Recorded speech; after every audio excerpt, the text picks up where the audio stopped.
What's going on, guys? So my name is Handsome Kelly and I teach individuals how to trade the financial markets as well as to utilize their credit to build wealth.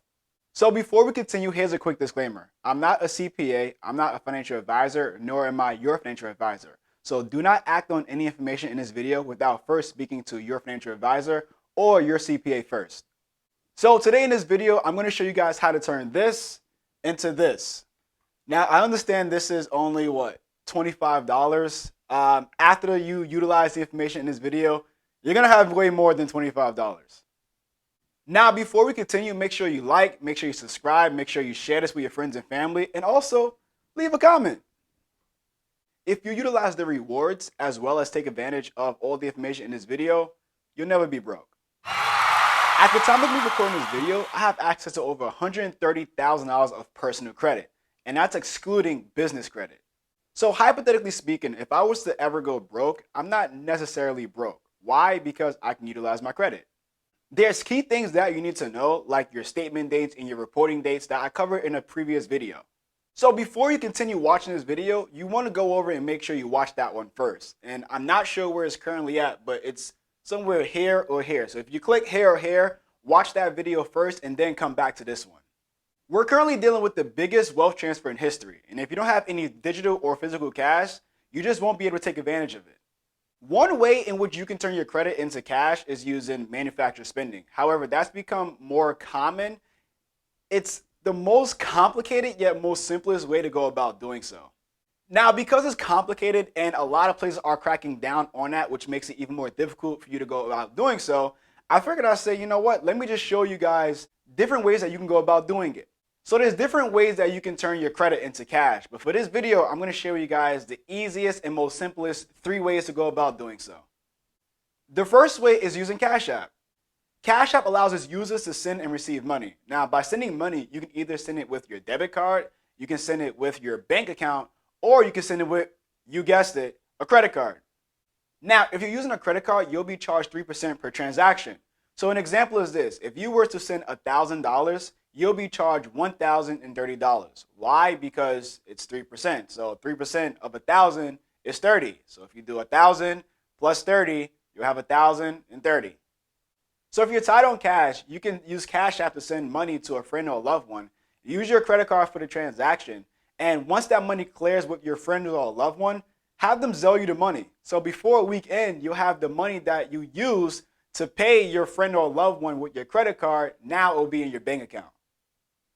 The downside of this method is, for starters, obviously the 3% per transaction, right? And then on top of that, not all banks allow you to use their credit card as a form of payment for Cash App.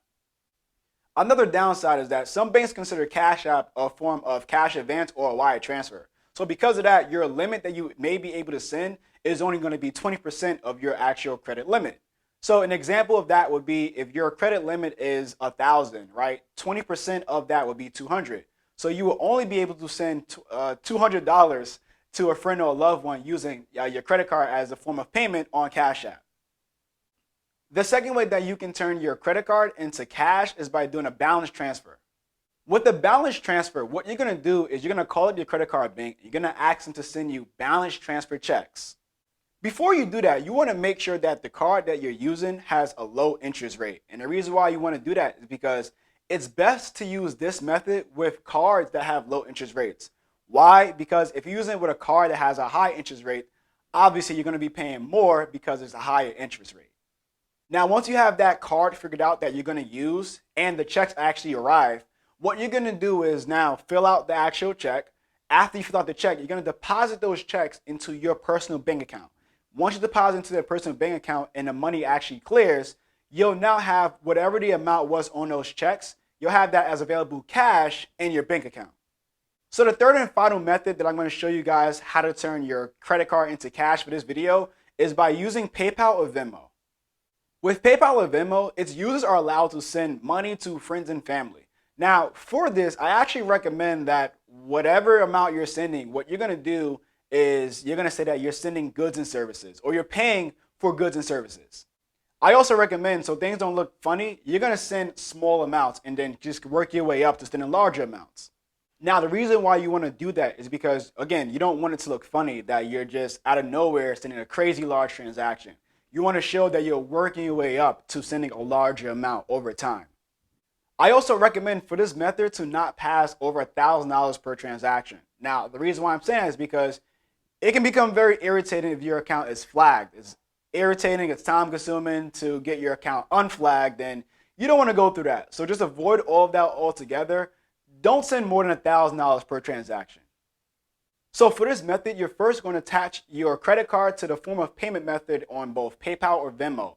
And now you want to make sure that you're sending it to your friends and family. The reason why you want to do that is so that you avoid any additional fees that both PayPal or Venmo will give to you if you just send it to like a regular individual. Now, once you have that set, voila, you now can send money to friends and family using your credit card as that form of payment. However, the downside to this method is that it's going to cost you 2.9% plus 30 cents per transaction. Now, if you're tight on cash, it's a small price to pay for a nice reward. If you're interested in learning how to fully utilize your credit to build wealth, or you're trying to travel for free, or you're trying to get these cashback rewards, or you're just trying to fix your credit overall, check out my credit enhancement course by clicking the link in the description below.